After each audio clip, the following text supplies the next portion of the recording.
بسم اللہ الرحمن الرحیم۔ السلام علیکم۔ دور کوئی بھی ہو، جب بات دین اور ایمان کی آتی ہے تو چاہے دنیا کتنی بھی ترقی کر لے اور معاشرے کے اندر برائیاں پھیلانے کے کیسے کیسے ذرائع کیوں نہ پیدا ہو گئے ہوں، ایمان والے اپنے ایمان تک برائیوں کی آنچ آنے نہیں دیتے۔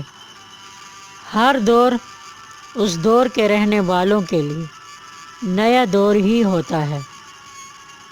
دنیا اللہ تعالیٰ کی ہے اور اللہ تعالیٰ نے انسان کو دنیا میں رہنے کے لیے عقل و فکر کی نعمت عطا فرمائی ہے، اور انسان کو عقل و فکر استعمال کرنے کا حکم فرمایا ہے۔ دنیا میں جو ترقیاں ہوئی ہیں، جو ہو رہی ہیں اور جو بھی ترقیاں ہوں گی، وہ لوح محفوظ پر اللہ تعالیٰ نے لکھ رکھی ہیں۔ کم ظرف انسان دنیا کی ترقی دیکھ کر اللہ تعالیٰ کو بھول جاتے ہیں، حالانکہ دنیا والے آسمان پر بھی پہنچ جائیں یا آسمان کو ستاروں سمیت زمین پر لے آئیں تو بھی اللہ تعالیٰ کے دستور کو بدل نہیں سکتے۔ اللہ تعالیٰ بے نیاز ہیں۔ انسان کو اللہ تعالیٰ نے شعور عطا فرمایا ہے، اور شعور سے زیادہ طاقتور چیز لاشعور بھی عطا فرمایا ہے۔ انسان کا لاشعور اللہ تعالیٰ کا ہمسایہ ہے۔ جہاں اللہ تعالیٰ ہے وہاں انسان کا لاشعور ہے۔ انسان کے لاشعور کی بات اللہ تعالیٰ کبھی رد نہیں فرماتے۔ موجودہ دور کے بارے بات کرتے ہوئے لوگ کہتے ہیں یہ دور بہت نازک اور پرفتن دور ہے، برائیاں پھیلانے والے ذرائع بہت مضبوط ہیں اور گھر گھر میں وہ ذرائع پہنچے ہوئے ہیں۔ انٹرنیٹ کی دنیا میں چھوٹے بڑے سب کھوئے ہوئے ہیں۔ ہر انسان چاہے جس طبقے سے تعلق رکھتا ہو، اسے آزادی حاصل ہے کہ وہ نیٹ پر جو چاہے دیکھ سکتا ہے اور ہر چیز پر اپنے کمنٹس بھی پاس کر سکتا ہے، مگر جہاں تک نیکی اور برائی کے اثرات کو وصول کرنے کی بات ہے تو انسان کا ذہن جیسا ہوگا اثرات بھی ویسے ہی وصول کرے گا۔ انسانی ذہن کی کوئی حد نہیں ہے۔ اگر ذہن کی حد ختم ہو جائے تو ضمیر کی حد شروع ہو جاتی ہے۔ انسان کا ضمیر یعنی لاشعور انسان کو بھٹکنے نہیں دیتا۔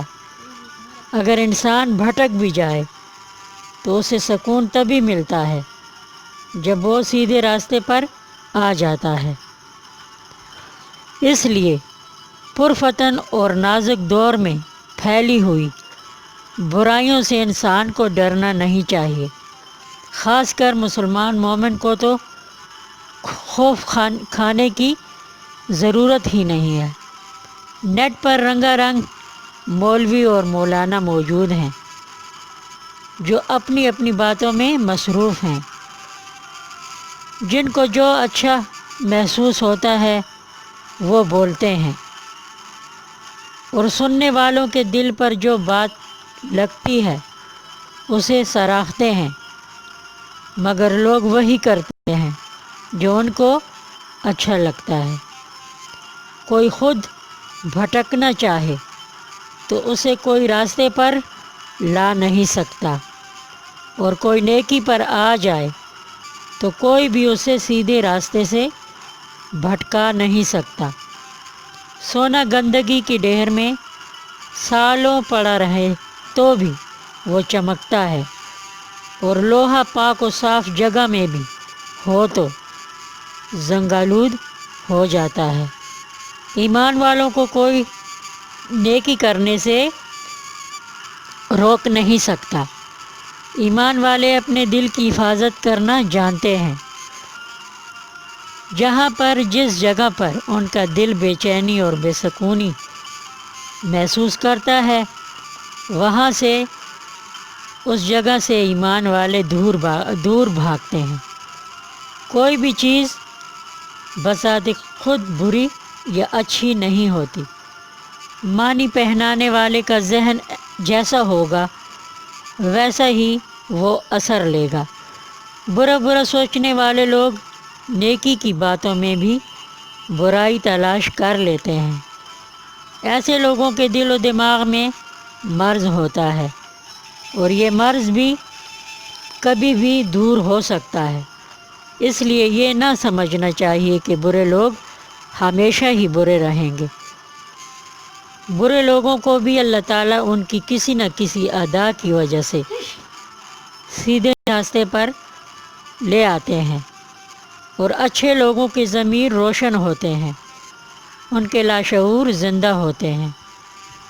وہ بری باتیں سن کر بھی ان سے عبرت حاصل کرتے ہیں، اور برائی کے راستے سے دور دور رہتے ہیں۔ مگر شیطان انسان کا ازلی دشمن ہے، اور نیک اور اچھے انسانوں کو اگر کوئی چیز برا بناتی ہے تو وہ چیز غرور اور گھمنڈ ہے۔ غرور اور گھمنڈ کی وجہ سے انسان اخلاقی شرعی گناہوں میں پڑ جاتا ہے، پھر اچھا انسان بھی اچھا نہیں رہتا، بلکہ انسان اسفل میں گر کر اپنے آپ کو تباہ کر دیتا ہے۔ اگر انسان کے ساتھ کچھ بھی برا ہوتا ہے تو وہ غرور اور گھمنڈ کی وجہ سے ہوتا ہے۔ اس لیے اچھے اور نیک انسان کو غرور اور تکبر سے دور رہنا اشد ضروری ہے۔ غور کریں اپنے آپ پر، اپنے آپ کو دیکھیں۔ اگر آپ اخلاقی گناہوں میں مبتلا ہیں، اخلاقی گناہ جو شرعی گناہ بھی ہیں، جو ہم لوگوں کی عادات میں شامل ہیں، جھوٹ، غیبت، حسد، لالچ، حرص اور اپنے آپ کو اچھا اور بڑا سمجھنا، اور دیگر لوگوں کو حقیر اور چھوٹا سمجھنا، یہ اخلاقی شرعی گناہ ہیں۔ اگر یہ ہم میں ہیں تو ہم کسی بھی اینگل سے اچھے اور نیک نہیں ہیں۔ اللہ تعالیٰ کا پسندیدہ بندہ بننے کے لیے ہمیں ان گناہوں سے پرہیز کرنا لازمی ہے۔ مجھے سننے کا شکریہ۔ اب اجازت، اللہ حافظ۔